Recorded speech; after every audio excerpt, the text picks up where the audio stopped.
se interna en el manglar más cercano a la ciudad, justo en la entrada de la Perla del Sur. Continúa el estudio iniciado hace un quinquenio en este y otro ecosistema de la provincia, aledaño al delfinario de Cienfuegos. La ciencia mundial está dirigiendo su mirada hacia la captura de carbono en su forma orgánica, almacenado tanto en la vegetación como en los sedimentos de ecosistemas marino-costeros y denominado carbono azul o blue carbon. ¿Qué es el carbono secuestrado en ecosistemas como estos manglares? ¿Por qué se estudia? ¿Qué importancia tiene para el planeta? ¿Qué beneficios económicos puede traerle al país?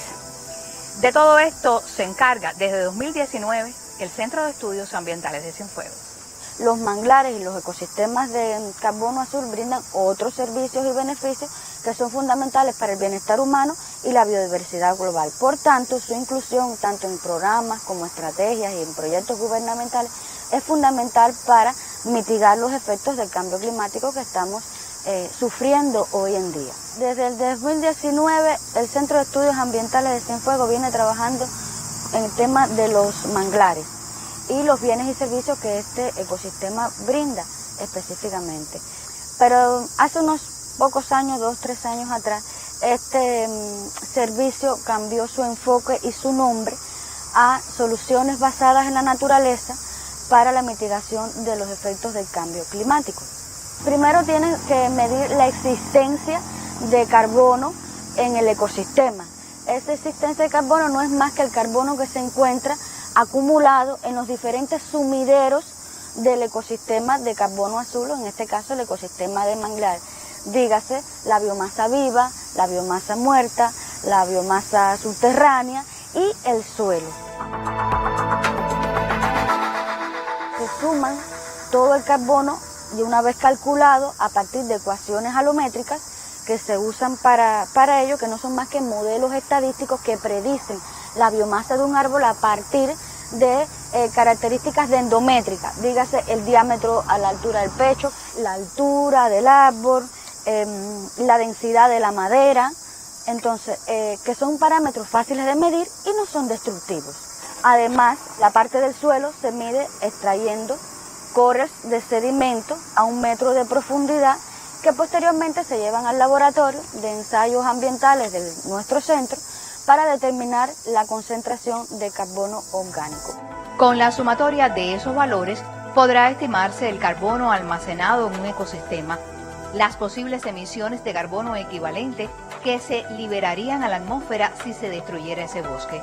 Se trata entonces de estudiar una reserva de carbono.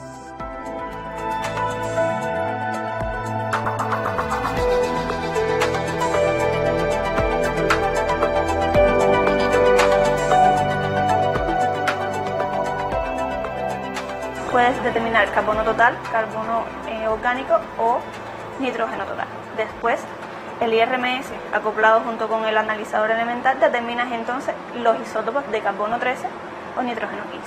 Con el nitrógeno 13 y con la relación de carbono-nitrógeno se determina entonces el origen, de dónde viene, si es un pasto marino, un alga, un materia orgánica en deposición. En los estudios de carbono azul hay diferentes puntos importantes. Primero, la extensión de estos ecosistemas. Luego, cuánto stock, qué existencia de carbono tienen en el ecosistema, en cualquiera de sus sumideros, sobre todo en el suelo. Y después, en qué velocidad estos se están almacenando, o sea, la tasa de secuestro. Y por último, de dónde viene, el origen, que luego, con otro laboratorio que tenemos acá, que es el laboratorio de espectrometría gamma o alfa, es determinar la tasa de secuestro. ¿Qué cantidad de carbono es almacenado en 1 hectárea por año? Lo interesante de Cuba es que en el mundo hay diferentes referencias, como que Cuba es un hotspot de carbono azul por sus grandes extensiones de pastos marinos, de manglares, de herbazales, pero no existen datos científicos, o sea, no hay algo que te valide, el número no está, y entonces lo que estamos haciendo es simplemente estudiar. Expertos del Organismo Internacional de Energía Atómica han capacitado a los científicos cienfuegueros en procedimientos que a escala global se estandarizan, al tiempo que evalúan las competencias del Centro de Estudios Ambientales como plataforma analítica para las investigaciones sobre carbono azul en Cuba. Saberes que apoyan el diseño de un programa nacional propósito que también integra a expertos de 18 países de América Latina y el Caribe a través de la red Remarco. Hoy, varias instituciones científicas cubanas tienen interés en las estimaciones del Blue Carbon y áreas como el Refugio de Fauna Cayo Santa María, el Parque Nacional Guanacabibes, el Golfo de Batabanó y la Ciénaga de Zapata, donde se priorizan estas investigaciones por sus potencialidades. Ese es el beneficio que tiene el ecosistema, ese es el servicio que brinda exactamente, que es almacena carbono reteniéndolo y evitando que se libere a la atmósfera, pero no solamente lo almacena, el que está allá no lo deja que se libere, sino que él captura del ambiente, sí, de la atmósfera y de los océanos, captura ese dióxido de carbono y se incorpora a la biomasa vegetal. Un servicio que va creciendo en el tiempo. Exactamente, va creciendo y mientras más viejo sea el bosque, bueno, pues más capacidad tendrá de almacenar este carbono, porque el carbono es algo que se almacena por los años de los años, sobre todo en la parte de los sedimentos. ¿Qué tiempo de estudio se necesita, o de datos o de estadísticas, para poder nosotros saber que tenemos una reserva de X cantidad de carbono? Usted puede hacer dos mediciones. Usted puede medir la existencia de carbono en un momento determinado, en un tiempo 1 inicial o un tiempo 2. Y para poder determinar, ¿no?, esta cantidad, las emisiones, las ganancias y las pérdidas, usted tiene que tener como mínimo de 5 a 10 años.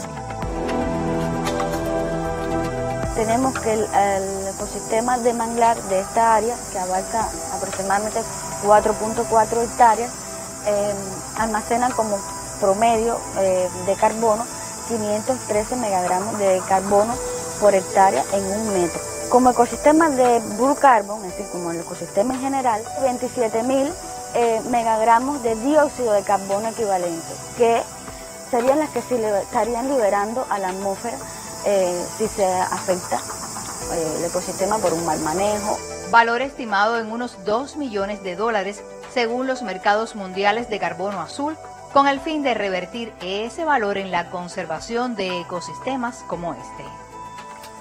Estudios que se ampliarán a otras áreas de manglares de la provincia el próximo año, cuando también iniciará el proyecto ProCaribe Plus con el Sistema Nacional de Áreas Protegidas para calcular las existencias de carbono en los manglares de la isla.